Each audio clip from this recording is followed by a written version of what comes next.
Glencore, le géant du négoce des matières premières, condamné pour des faits de corruption en Afrique en Grande-Bretagne le mois dernier. Selon la justice britannique, le groupe a versé d'importants pots de vin pour obtenir, entre autres, un accès préférentiel au pétrole nigérian ou encore sud-soudanais. Le journaliste indépendant Olivier Olmé a enquêté sur cette affaire. Son article détaillé figure dans le mensuel Jeune Afrique. Olivier Olmé, bonsoir et merci d'être avec nous. Avant d'aller dans le détail, pouvez-vous nous dire ce qu'est l'entreprise Glencore ? Glencore, c'est un grand groupe suisse d'extraction et de vente de matières premières. Son réseau d'influence, ses activités économiques, notamment la vente de pétrole, mais également de cobalt et de cuivre, brassent de nombreux pays africains, du Maroc à l'Afrique du Sud. Et c'est une société qui suscite la controverse, qui attise des soupçons de malversation financière depuis déjà de nombreuses années. Glencore est présent sur le continent depuis bientôt un demi-siècle, d'abord sous l'impulsion de son fondateur, Mark Rich, lui-même un homme d'affaires très sulfureux, qui fut en son temps accusé de fraude et de délit d'initié d'ailleurs par la justice américaine. Donc on sait depuis longtemps que les cadres de l'entreprise sont prêts à tout ou presque pour arriver à leur fin.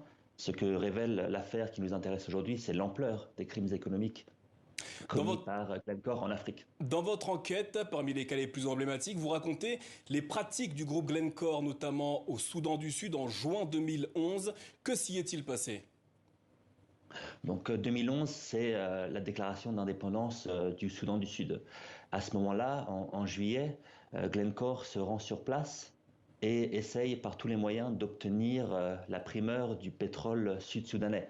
Essaye d'obtenir le monopole de la vente à l'international de cette ressource naturelle qui est absolument au cœur de l'économie du Sud-Soudan, puisqu'elle représente plus de 90% du revenu intérieur du pays. Le gouvernement, initialement, ce gouvernement d'un tout nouvel État africain, refuse de céder cette ressource à l'entreprise Glencore, qui donc finit par soudoyer des membres du gouvernement, des cadres haut placés de la compagnie nationale pétrolière, afin d'arriver à ses fins. Et ce, en acheminant des sommes importantes en espèces, 800 000 $ par avion privé de Suisse, où l'entreprise Glencore a son siège, à Djouba, capitale du Soudan du Sud. Vous évoquez également l'action de Glencore au Nigeria. De quelle manière le groupe a-t-il porté préjudice à ce pays ?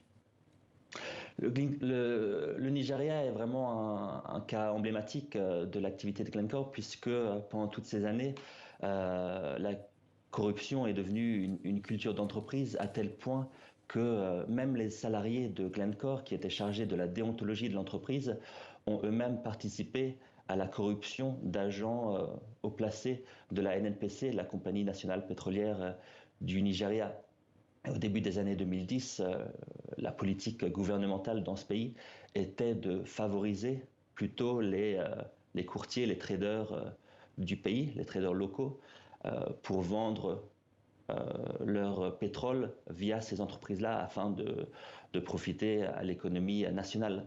Ce qui évidemment a déplu à Glencore, grande multinationale qui se voyait privée d'un marché important. Et c'est pourquoi l'entreprise a financé à hauteur de plus de 50 millions de dollars des pots de vin dans ce pays. Ce mois-ci, Glencore a indiqué qu'il versera 180 millions de dollars à la RDC. Pour quelle raison selon vous ? La RDC est un pays où de nombreux soupçons entourent Glencore depuis des années, notamment concernant le rachat au début des années 2010 de 2 mines de cuivre et de cobalt. Je pense que Glencore, en signant cet accord à l'amiable avec le gouvernement Tshisekedi, évite la tenue d'un procès potentiellement, de longues poursuites judiciaires en tout cas, qui auraient mis sur la place publique l'intégralité des faits concernant Glencore dans ce pays. Mieux vaut payer 180 millions de dollars tout de suite, plutôt que de voir tous les détails les plus sordides de l'activité commerciale de Glencore dans ce pays exposés au vu et au su de tous. Les dignitaires africains qui ont reçu des pots de vin de la part de Glencore sont-ils connus ? Pas encore, pas encore. Et la raison pour cela, c'est que la majorité des enquêtes des informations qui sont ressorties sur l'activité de Glencore en Afrique proviennent des, des agences anticorruption britanniques et américaines qui ont également fini par aboutir sur les aveux de l'entreprise, évitant à nouveau, comme en République démocratique du Congo, la tenue d'un procès. C'est donc certains détails seulement qu'on a sur les responsabilités de l'entreprise et non l'identité des personnes qui ont corrompu, ni l'identité de ceux qui ont reçu les pots de vin en Afrique. Enfin, ça sera ma dernière question. Les faits de corruption révélés par les enquêtes américaines et anglaises remettent-elles en question les activités de Glencore en Afrique? En tout cas, c'est même l'avocate du groupe qui le dit, le nom Glencore est désormais marqué d'infamie à travers le monde et notamment et surtout en Afrique. Cela dit, l'entreprise se porte actuellement très bien. Le cours de son action est à son plus haut point depuis 10 ans. L'entreprise a rapporté des bénéfices d'environ 19 milliards au premier semestre, un record, ce grâce à l'invasion de l'Ukraine par la Russie qui a fait flamber les prix du pétrole. Donc, d'un certain point de vue déontologique, réputationnel, l'entreprise en a beaucoup pâti. Par contre, d'un point de vue financier, elle se porte très bien.